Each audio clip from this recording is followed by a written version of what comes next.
مساء الخير عليك واهلا وسهلا بيك في حلقه جديده من حلقات القناه اللي بنتكلم فيها عن الاعلام بشكل علمي او بشكل عملي. حلقه النهارده اللي هنتكلم فيها عن انترفيو الكليه اللي بيحصل جوه، انجح فيه ازاي، وايه الاسئله اللي ممكن اتسالها، ازاي استعد له بشكل كويس، وازاي اضمن دخول القسم اللي انا عاوزه.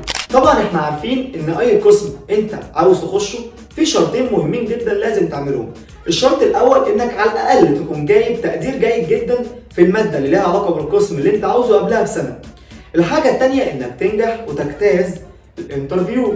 طيب، في حاجات انا هقول لك عليها تخلي بالك منها لما تخش جوه، وفي حاجات هقول لك ما تعملهاش في الانترفيو ابدا. يعني حاجات تخلي بالك منها المفروض تعملها، وحاجات المفروض ما تعملهاش، وفي حاجات تانية هتساعدك انك تستعد بشكل كويس في المعلومات العامة، في ازاي تجاوب على الاسئلة. حصل معايا انا شخصيا جوه ايه، وايه النقطة اللي خلتني انجح في الانترفيو بغض النظر عن كل الاسئله والمعلومات الغلط اللي انا قلتها بعد الحاجه اللي عملتها دي جوه مع اللجنه بتبقى عامله ازاي، بتخش لوحدك ولا معاك حد. اسئله كتير جدا حول انترفيو او مقابله التخصص في كليات الاعلام. والمعروف ان كليات الاعلام على جمهوريه مصر العربيه الخاص والحكومي متشابهين بعض ما، النظام واحد والمحتوى واحد، بس بتختلف من لائحه للتانيه في حاجات بسيطه. فانت لو مهتم بالحلقه دي اعمل لها لايك علشان تساعد غيرك يشوفها ويستفاد فعلا باللي هيتقال.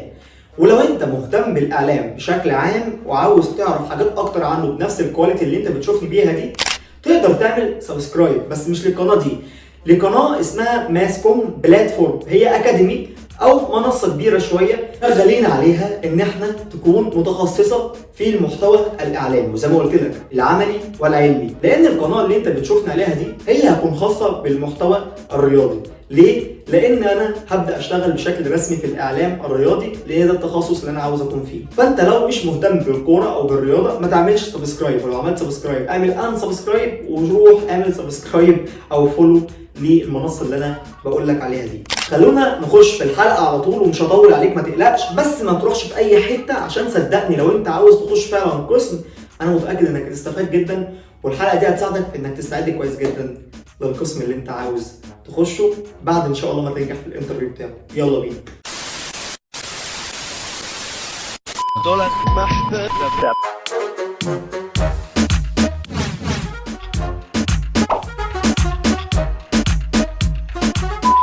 اول حاجه انا حابب اتكلم معاك فيها وهي انك الشكل العام. يعني ايه يا احمد؟ مظهرك، لبسك، نظافتك، ريحتك، ثقتك بنفسك، ثباتك الانفعالي، مشيتك، كل الحاجات دي كلها بتنطبق تحت الشكل العام. لو انت مش مهتم او حاجه من الحاجات دي كلها واقعه منك فانت خسرت درجات كتير جدا. المعروف عن الانترفيو ان بيبقى قاعدين في لجنه مكونه من 4 اشخاص، وانتوا بتخشوا اربعات برضو، وساعات بيبقوا 3 طلاب. انا لجنتي كانت 4 طلاب، اللجنه كانت مكونه من 4 اشخاص او 4 دكاتره. ساعات بيكون في اللجنه بتاعتك اشخاص معروفه في الاعلام، ما تقلقش، اثبت. والمهم في الفورمال اللي انت هتلبسه او البدله اللي انت هتلبسها دي ان هي تكون مظبوطه عليك، لا كبيره لا صغيره، نظيفه، ريحتك كويسه، شكلك نظيف، مستحمي. لو بتستحمى مره في اليوم خليها 5-6 مرات. صدقني الشكل العام عليه درجه كبيره جدا جدا.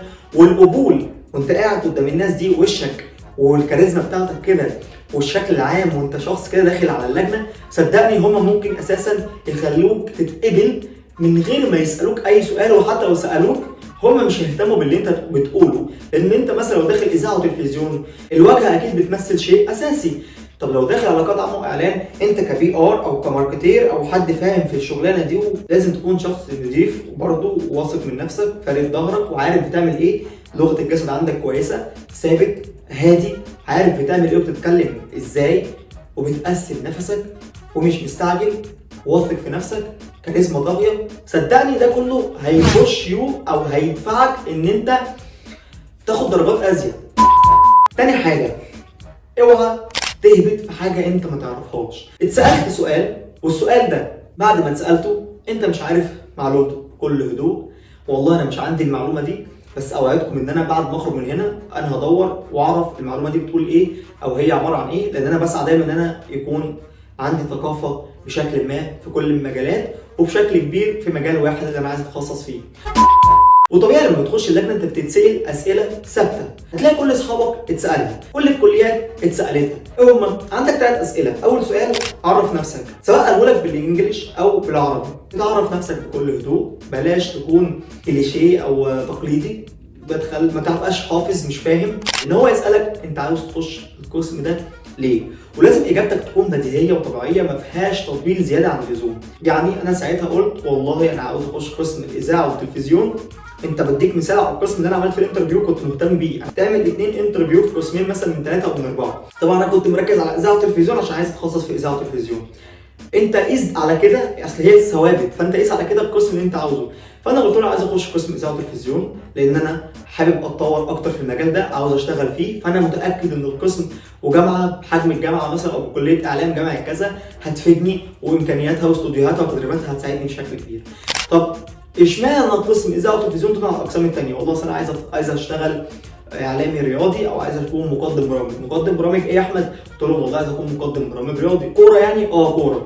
طيب يا احمد حضر لي حاجه، هلف على زمايلك اللي قاعدين جنبك، كنا 4 لف على 3، حضر لي مقدمه تقدمها لي. انا هنا كنت عامل حسابي ان انا هوديه في الحته اللي انا عاوزه يسالني فيها. يعني ايه؟ يعني انا لو عايز اكون مخرج كنت هكلمه في حته الاخراج، انا عاوز اكون مخرج، فهو بعدها يقول لي ايه؟ طب تعرف مين في المخرجين؟ طب تعرف ايه فنيات الاخراج؟ طب ايه هي الكادرات؟ طب بتعرف ايه هو قاعده الاكس او ال 180؟ طب ازاي تعالج جامب كات؟ طب ازاي تعمل؟ انا هباخده. طب انا لو قلت له عاوز اكون مصور هيقول لي طب الزوايا، الحركات، طب امتى تاخد لونج، طب امتى تاخد كلوز، طب امتى تاخد تلت، هكذا. هو انت خليك صايع. ازاي؟ ان انا هعرف نفسي عادي وهقول لك انا عاوز اخش القسم ليه؟ حبيبي القسم ده بحبه، ده جامد جدا، ده هيفيدني. بعدها هيسالك طب انت عاوز تكون ايه او تشتغل ايه؟ انا هقول له بمنتهى الهدوء والثقه اللي انا عاوز اشتغله، فانت قرر عاوز تتخصص ايه. ما تبقاش عاوز تخش في مرحله التخصص، خاصه في اللائحه الجديده بتاعت اعلام القاهره مثلا، او بشكل عام الغالبيه العظمى في الجامعات او في كليات الاعلام تبقى من سنه ثالثه. انت بقالك 2 سنين في الكليه، مستحيل عايز تخش لسه قسم تكتشف حاجات. انت خلاص قررت انت عاوز تكون ايه. فانا قررت اكون مقدم برامج، فبدات اديله في الحته اللي هو عاوزني اتكلم فيها. انا كنت لسه مطبق على ماتش امبارح بالليل لمنتخب مصر، فبتابع مثلا ابراهيم فايق وقمت واخد قلت له مساء الخير اهلا بكم في حلقه جديده. اللي خلاني ان انا اخد درجات زياده او اطمن ان انا خلاص نجحت في الانترفيو ده اول ما دخلت منه، وانا كنت عارف النتيجه خلاص بيني وبين نفسي، هي ان انا عملت شيء هما ما كانوش متوقعينه. جالي قال لي جهزت حاجه؟ قلت له انا جاهز. قال لي طب يلا. قلت له انا ممكن اقوم؟ قال لي تقوم فين؟ قلت له اقوم اقدم. طب مش قلت لي حضر لي مقدمه؟ هقوم اقدم. الدكتور جنبه قالت لي انت عاوز تعمل اداء تمثيلي؟ قلت له قال لي طب برافو قوم. قمت يا معلم، خرجت اكني داخل من الباب، عملت نفسي داخل من الباب. مساء الخير واهلا بيكم في حلقه جديده من برنامج جمهور التالتة.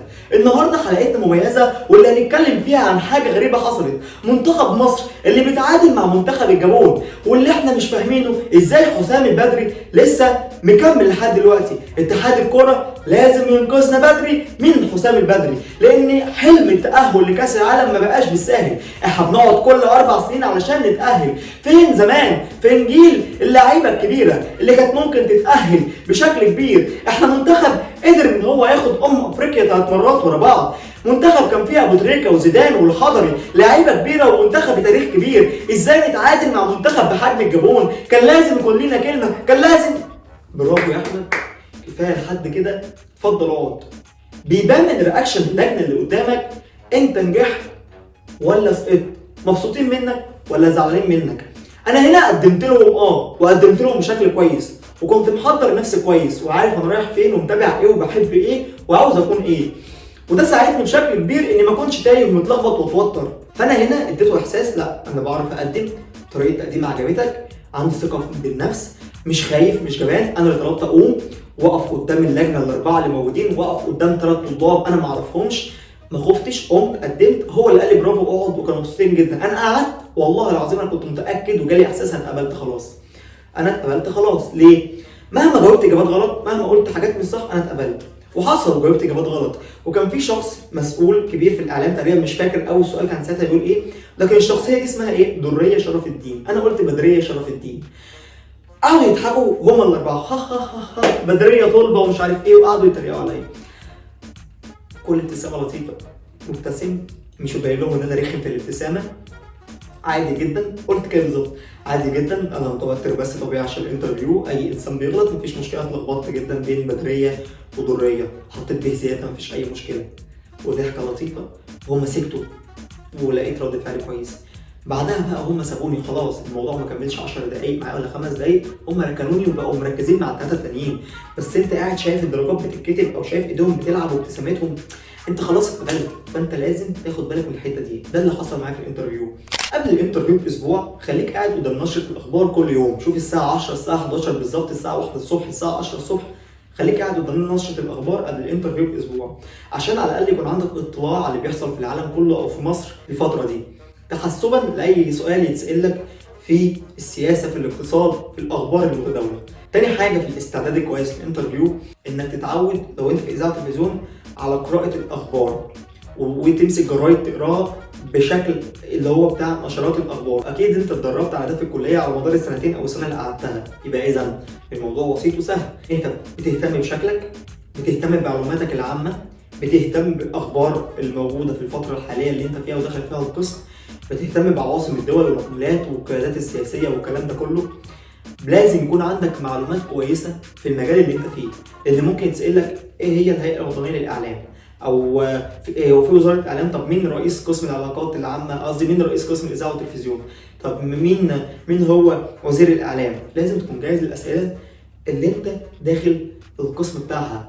دي حاجات لازم تخلي بالك منها، بلاش هبد، ما تقولش حاجه انت مش عارفها، خليك واثق من نفسك، خلي عندك ثبات انفعالي، خليك فاهم وعارف انت بتقول ايه، استعد كويس، وديهم في الحته اللي انت محتاجهم يسالوك فيها، ما تخليهمش هم اللي يمشوك، ما تتكلمش كتير زياده عن اللزوم عشان الكلام الكتير وحش وهيوقعك في غلط. يبقى بالتالي انت كده مستعد بشكل كبير جدا للانترفيو. اوعى تخاف اوعى تخاف اوعى تخاف، لان نصيبك هيصيبك، ممكن يكون الانترفيو او القسم اللي انت عاوزه ده مش خير ليك، فربنا يوديك في حته ثانيه. مش عيب. تكون كده حلقتنا خلصت، واقول لك تاني لو انت مهتم بالاعلام وعاوز تعرف حاجات اكتر، تبدا تعمل سبسكرايب لماس كوم بلاتفورم اللي هتظهر لك برده اللوجو بتاعها دلوقتي ولينكاتها في الديسكربشن تحت او في اول كومنت. اعمل سبسكرايب ليها، لان دي الحاجه او البيج او المنصه اللي هتكون متخصصه في الاعلام فقط. لكن انا هنا بقول لك اعمل لي ان سبسكرايب، الغي الاشتراك، الغي الفولو، علشان انا هتكلم في الاعلام الرياضي لان ده تخصصي وده شغلي زي ما قلت لك. صدقني وجودك هيضرني اكتر ما هو هيفيدني، لان انا بقدم حاجه وبتكلم في حاجه انت مش مهتم بيها، بس انت عدد عندي على الفاضي. اعمل لي ان سبسكرايب لو انت مش مهتم. ما تنساش تتفرج على سلسله حلقات اتخصص ايه اللي اتكلمت فيها عن كل التخصصات بالتفصيل وكل الاقسام. لو انت عندك معلومه ناقصه في قسم ما او محتار تخش قسم ايه، صدقني بعد البلاي ليست دي ان شاء الله هتساعدك بشكل كبير. دي الحلقه الاخيره اللي هتكلم فيها عن حاجه تخص الاعلام. على مدار ال3 سنين دخلت فيهم الكليه، كل معلومه كنت بحاول اوصلها لاي حد محتاج يعرفها، حاولت اساعد ناس كتير على قد ما اقدر، واتمنى فعلا اكون ساعدت حتى لو كان شخص واحد استفاد باي معلومه قدمتها، وما كنتش قصرت في المسؤوليه اللي كانت واقعه عليا. لان صدقني شخص واحد بيتاثر بيك، مش هقول لك 100,000 واحد عندك على القناه او 10,000 واحد، لا، لو شخص واحد مهتم باللي انت بتعمله وبيتاثر بكلامك وبيصدقه، فانت كده عليك مسؤوليه كبيره جدا، ما تستهونش بالموضوع. اتمنى اكون او كنت بقدر المسؤوليه. استنى معلومات اكتر واستنى حاجات اكتر جايه بس على منصه ماس كوم بلاتفورم. مع السلامه، وهيوحشني جدا الاعلام هنا على القناه عشان نتكلم في تاني. روح ماس كوم بلاتفورم، مش هقول لك تاني. مع السلامه.